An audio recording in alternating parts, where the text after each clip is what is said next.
last but not least, we have one more topic today.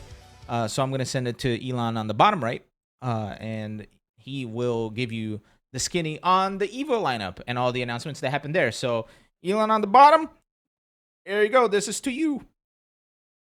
Hey, it's me, Elon on the bottom. What's up, guys? It's been a heck of a week or two. Elon on the top right sent things over to me because I watched the EVO review with you guys. It was me, Elon on the bottom right. I was the person who watched the EVO review with you guys on Tuesday. Right, it was Tuesday? Yeah, Tuesday. We had Steve on here. It was a lot of fun. Steve owes me a pizza, as always. So let's talk about the big stuff that came out of the EVO lineup review, shall we? Here is essentially what the new lineup is. We have Street Fighter 6, King of Fighters 15, Guilty Gear Strive, Melty Blood Type Lumina, Dragon Ball Fighters, Mortal Kombat 11, which was a little bit of a sleeper hit, but I'm happy to see it's there, Tekken 7, and they announced that one of the 8 tournaments from in the lineup is going to be a throwback tournament, and it starts with Ultimate Marvel vs. Capcom 3. That is crazy. And again, even more so than the $2 million stuff, there was a ridiculously emotional celebration from the Marvel community. Why, might you be asking? Why is the Marvel 3 community so happy? I mean, they have every right to be happy, but why are they so emotional about having their game back at EVO? It's because the pandemic tried to kill Marvel, right? The ghost of Marvel did not get his set with Chris G. So he tried to end the world with the pandemic. And because of the pandemic and because of the lack of support for Ultimate Marvel vs. Capcom 3, it seemed like the scene was dead. However, 2 people put the entire scene on their back and built that shit from the ground up again, and made it a very thriving community online. And it's Tong Never Sleeps and Kevin Ha. Those 2 people figured out how to run Marvel 3 on a Parsec machine and started running tournaments for it consistently. And the scene has since grown immensely, right? And we had huge events like Marvel Lives with the Twitch Rivals that was spearheaded by Maximilian Dude, which involved Kevin and Tong. We've since had other crazy shenanigans happen in Marvel 3, right? So Marvel 3 is back, and rightfully so, hilariously so, rightfully so. Right when the EVO announcement show ended, they raided Tong, and Tong was an emotional mess, right? And man, it was so cool to see in the sense that Tong worked so damn hard, dude. Tong really put the scene on his back and really made shit work. So the fact that he was rewarded with Marvel 3 being at EVO is, it's like a story out of a fairy tale, right? It's like he got the sweet desserts, the just desserts. He's going to enjoy the fruits of his labor along with the rest of the Marvel community. It's great. I can't wait to see it. I can't wait to see what Marvel vs. Capcom 3 looks like in 2023, right? So it's really cool. It's really cool. I can't wait to see what comes up. So big congrats to the Marvel scene. They with all of the hard work that they've been putting on and with all of the growth that they've seen, they deserve it, man. And I'm someone who comes from Philly, right? And Philly was all Marvel. It wasn't all Marvel, but it was a lot of Marvel. So, and honestly, anytime I would go to any of the Big E tournaments, back in 2013, 2014, it would just everybody would sit down and watch Marvel, and everybody would enjoy the crap out of watching some good Marvel. Lots of money was made and lost, and lots of hype was had. So the Marvel scene is a very unique scene in the sense that there's so much love for the game and so much love for the surrounding people who also enjoy the game. So it's really nice to see a scene like that rewarded, and I can't wait to see what else Evo does with the throwback slot. Who knows what else will be there? It's really exciting, and it's really cool. And according to Rick's Twitter, that's a thing that's happening moving forward. Every year we're going to have one throwback tournament, so that's badass. That's really cool. Some other announcements that came out of the Evo lineup reveal, along with the lineup, was that while we don't see Grand Blue Versus represented, we don't see DNF Duel represented, we did receive this bit of news.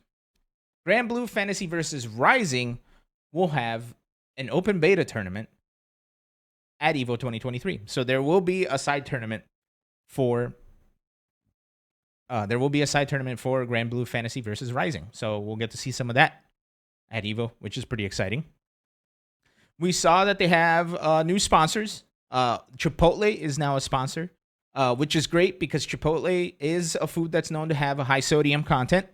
So it fits just right with the fighting game community. There's a lot of sodium here. We saw Sony is back with their in-zone monitors and their in-zone headsets and all that shenanigans, which is pretty exciting. And we also got some other announcements that were very interesting, right? Very controversial, if I do say so. One of which, not being very controversial, is, and being extremely crazy, is that every game has a minimum of $25,000 in the pot. That's crazy. So every one of those 8 games that we saw earlier, every one of those games, Street Fighter 6, Guilty Gear, King of Fighters 15, Melty Blood, Mortal Kombat 11, Dragon Ball FighterZ, Tekken 7, Ultimate Marvel vs. Capcom. We were just talking about how there was a lot of tournaments where you would go and you would beat you would have to go through like the hardest bracket of your life, and you would you would play for like $50. $25,000 for every one of those games. That's really crazy. Now, something to be said here. We don't know many details about it. The wording is $25,000 minimum. Does that mean that it's $25,000 plus entrance, plus the entrant fees for the tournament? Is it $25,000 plus pot bonuses? Is it $25,000 in place of all of the entrance fees? We don't know. We're going to have to wait for more information on that. Another announcement that was made that turned out to be very controversial is that instead of having the EVO top 8, there's only going to be a top 6. And with having just 6 people in the finals, if you get 7th place, you are not getting paid. Just the top 6 players will be paid out. That's a very interesting step towards the future, because I think it solves a problem and creates new ones. Right. A lot of the big complaints surrounding EVO last year was that the prize money wasn't enough. Right. Like everybody keeps complaining, prize money's never enough, right? Right? Like Combo Breaker, prize money's never enough. CEO, prize money's never enough. Blah, blah, blah, blah, blah, blah, blah. So tying the prize money, which is already bolstered by the 25,000 smackaroos, to the top 6 players guarantees that those 6 players earn more. What's bad about that is that it's just those 6 players. So we already saw the Tekken World Tour, right, where they had 32 people, and each game felt like a grand finals in and of itself. We saw the Capcom Pro Tour, where again, like every game felt like a grand finals. So there are so many players who are so good.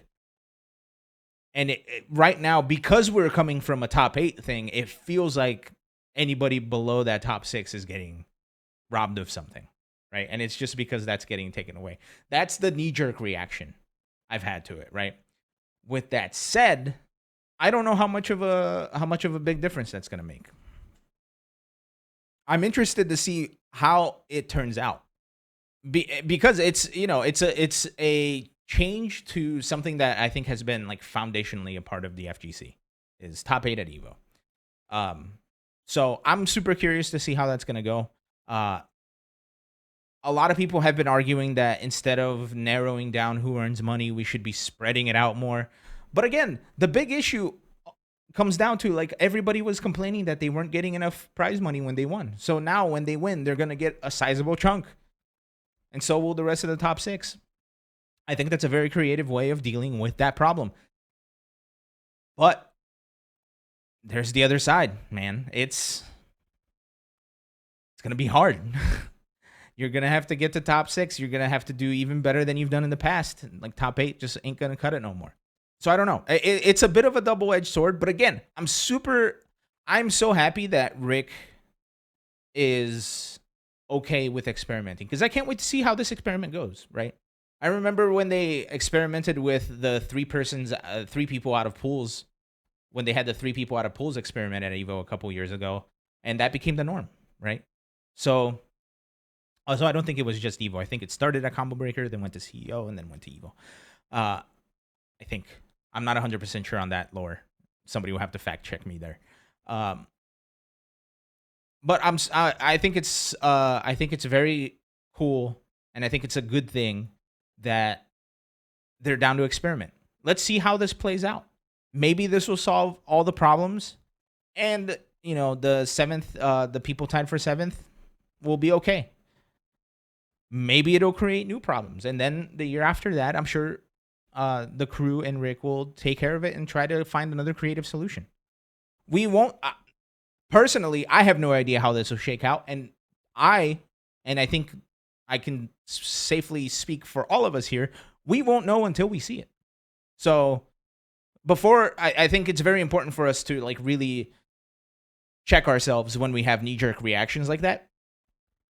And I'm guilty of it too, right? We all remember the panda thing, and then the Arturo thing.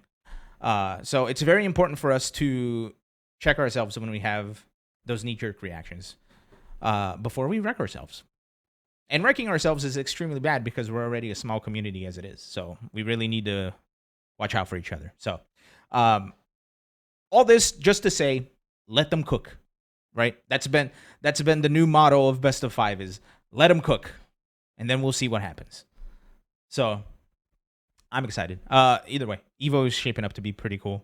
I can't wait to go back. I booked my room for EVO. So we have here at Best of 5, we have a very busy schedule, man. We have one major tournament per month so far. We have the Arc Revo World Tour Finals coming in March. And we'll be there. We have Texas Showdown in April. We have CEO. Oh, no, we have Combo Breaker in May. We have CEO in June. And then we have EVO in August. So we have a hell of a year coming. Like I said last year, man, we're aiming for bigger and better. And we're getting there. I think it's safe to say we're at least getting slightly bigger. Better... That's debatable. That's subjective.